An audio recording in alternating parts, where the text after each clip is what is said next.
Volda Menawanku dari Prodi Ilmu Kelautan Universitas Pontianak. Baik, di video kali ini saya akan menjelaskan materi tentang daya dukung wisata dan analisis pada berbagai peruntukan kawasan wisata. Baik, langsung saja kita mulai. Pengertian daya dukung kawasan. Daya dukung kawasan wisata adalah kemampuan suatu kawasan dalam menerima aktivitas wisata tanpa mengakibatkan kerusakan ekologis, peruntuhan kualitas pengalaman wisata, maupun konflik sosial. Tujuan dari analisis daya dukung adalah untuk memastikan keberlanjutan kegiatan wisata melalui pemanfaatan sumber daya secara bijaksana. Jenis-jenis daya dukung yang pertama itu ada daya dukung lingkungan, yang kedua itu ada daya dukung wisata, yang ketiga itu ada daya dukung permukiman, dan yang keempat itu ada daya dukung lahan. Nah, untuk daya dukung lingkungan, gimana kemampuan lingkungan untuk mendukung kehidupan manusia dan makhluk hidup lain. Ini melibatkan faktor-faktor seperti ketersediaan sumber daya alam, air, tanah, hutan. Kemampuan ekowisata dapat menyerap populasi dan kapasitas wilayah untuk menampung jumlah penduduk tanpa merusak keseimbangan ekologis. Untuk daya dukung wisata, ini adalah jumlah pengunjung maksimal yang dapat ditampung oleh suatu tempat wisata tanpa merusak lingkungan atau menurunkan kualitas kepuasan wisatawan. Hal ini penting untuk memastikan kelestarian lingkungan dan kualitas pengalaman wisata bagi pengunjung. Daya dukung permukiman. Ini adalah kemampuan suatu wilayah untuk menyediakan lahan permukiman yang layak untuk menampung jumlah penduduk tertentu.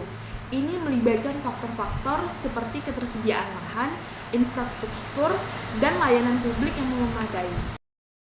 Daya dukung lahan. Kemampuan lahan untuk mendukung berbagai kegiatan seperti pertanian, perkebunan, atau permukiman, tanpa menyebabkan rusakan atau degradasi kualitas lahan.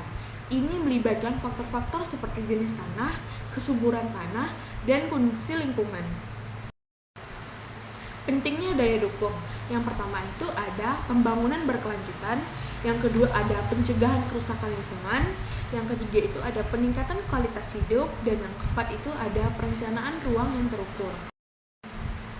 Untuk pembangunan berkelanjutan, pemahaman tentang daya dukung membantu memastikan bahwa pembangunan wilayah tidak hanya memenuhi kebutuhan saat ini, tetapi juga tidak mengorbankan kebutuhan generasi mendatang.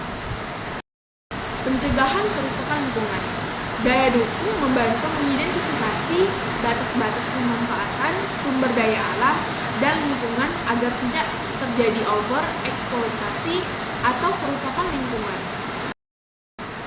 Peningkatan kualitas hidup. Dengan memahami daya dukung, wilayah dapat dirancang dan dikelola dengan baik untuk memenuhi kebutuhan penduduk dan meningkatkan kualitas hidup mereka. Perencanaan ruang yang terukur. Daya dukung menjadi dasar penting dalam perencanaan ruang wilayah, membantu memastikan bahwa pembangunan wilayah integrasi dengan kemampuan lingkungan dan sumber daya alam. Analisis pada berbagai peruntukan kawasan wisata. Elemen-elemen analisis peruntukan kawasan wisata yang pertama itu ada daya tarik wisata, aksesibilitas, infrastruktur, akomodasi, sarana dan prasarana. Yang keenam itu ada keamanan, yang ketujuh itu ada lingkungan hidup, dan yang ke-8 itu ada sosioekonomi, yang ke-9 itu ada pengelolaan, yang ke-10 itu ada ketersediaan air bersih, dan yang ke-11 itu ada keamanan. Daya tarik wisata mengidentifikasi potensi daya tarik wisata yang ada di kawasan seperti keindahan alam, sejarah, budaya, atau kegiatan rekreasi. Daya tarik yang unik dan menarik akan meningkatkan minat wisatawan untuk berkunjung.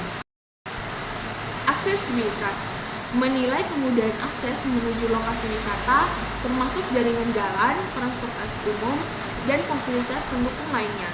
Aksesibilitas yang baik akan meningkatkan kenyamanan dan kepuasan wisatawan.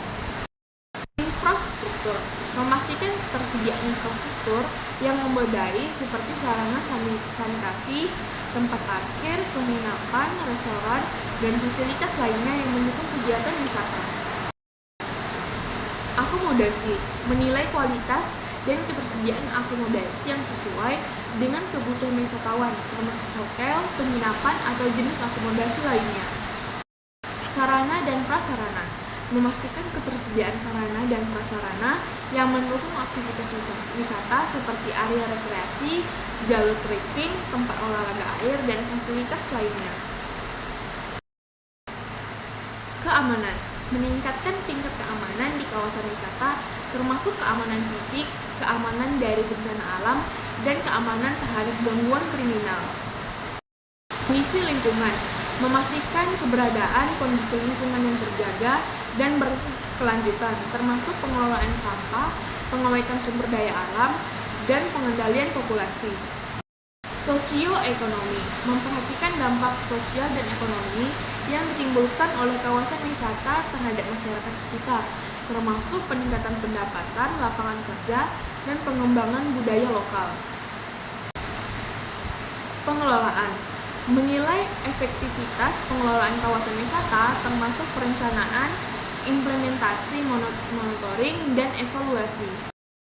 Ketersediaan air bersih memastikan ketersediaan air bersih yang memadai untuk memenuhi kebutuhan wisatawan dan masyarakat sekitar.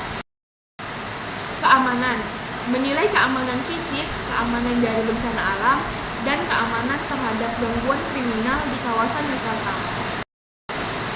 Teknik analisis SWOT menganalisis kekuatan, kelemahan, peluang, dan ancaman yang dihadapi oleh kawasan wisata. Analisis kelayakan menilai kelayakan kawasan wisata dari berbagai aspek seperti ekonomi, sosial, lingkungan, dan teknis. Analisis indeks kesesuaian lahan menentukan tingkat kesesuaian lahan untuk pengembangan kawasan wisata. Penilaian daya dukung menilai kapasitas kawasan wisata untuk menampung jumlah wisatawan tertentu.